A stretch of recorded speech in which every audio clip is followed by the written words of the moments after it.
প্রায় ৭ বছর ধরে ভেঙে পড়ে আছে বরগুনার আঙ্গারপাড়া বেতাগীর একটি সেতু। স্থানীয়দের উদ্যোগে তৈরি করা একটি ঝুঁকিপূর্ণ বাঁশের সাঁকো দিয়ে প্রতিদিন পারাপার হচ্ছেন নারী, শিশু ও বৃদ্ধসহ হাজারো মানুষ। যে কোনো সময় সাঁকো ভেঙে পড়ে ঘটতে পারে ভয়াবহ দুর্ঘটনা। বরগুনার পাথরঘাটা প্রতিনিধি তাওহিদুল ইসলাম শুভর পাঠানো তথ্যচিত্রে বিস্তারিত জানাচ্ছেন সাকিব আল হাসান।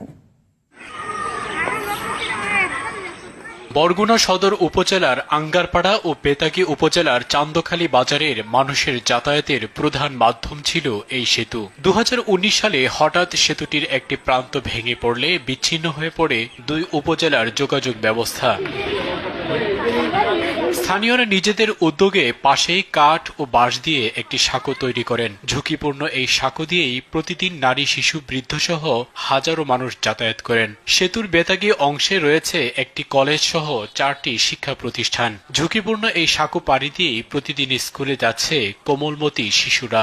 সাইকেল আছে, গাড়ি আছে, কিন্তু নিয়ে আসতে পারি না, আমরা হাইটে আসা লাগে। প্রাইমারি স্কুলের স্টুডেন্ট, ছোট ছোট বাচ্চারা এই ব্রিজটি পার হয়ে আসে। হাই স্কুলের বাচ্চারা এই ব্রিজটি পার হয়ে আসে। এখানে দেখছি যে অনেকবার মাপা হয়েছে, কিন্তু কোনো কাজ কারণ হয় না এখন ধরে। সেতু না থাকায় চরম ভোগান্তিতে পড়েছেন ব্যবসায়ীরা। যোগাযোগ ব্যবস্থা কঠিন হয়ে পড়ায় বাজারে পাওয়া যাচ্ছে না নিত্য প্রয়োজনীয় অনেক পণ্য। জরুরি রোগী পরিবহনেও নেই ভোগান্তির শেষ। অসুস্থ রোগী একটা অ্যাম্বুলেন্স যে ওপারে যাবে সেটারও সুযোগ নেই। এটা যাতে খুব অতি দ্রুত হয়, এটা শুধু আমার চান্দখালী বাসিন্দা না, 3-4টে ইউনিয়নের মানুষের দাবি। নতুন সেতুর প্রস্তাবনা পাঠানো হয়েছে বলছেন এলজিইডির এই নির্বাহী প্রকৌশলী। ব্রিজ নির্মাণ নামে একটা প্রকল্প চালু হতে যাচ্ছে এলজিইডিতে, যেখানে আমরা প্রস্তাব পাঠিয়েছি। সারা জেলা থেকে সংগ্রহ করে প্রায় 400-এর মতো ব্রিজের প্রস্তাব আমরা এই প্রজেক্টে পাঠিয়েছি। বরগুনাবাসী যে দীর্ঘদিনের এই আয়রন ব্রিজের কষ্ট বা যাতায়াতের যে ভোগান্তি, সেটা লাঘব হবে।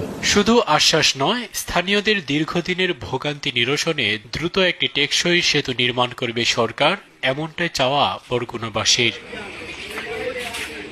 সাকিব আল হাসান, RTV।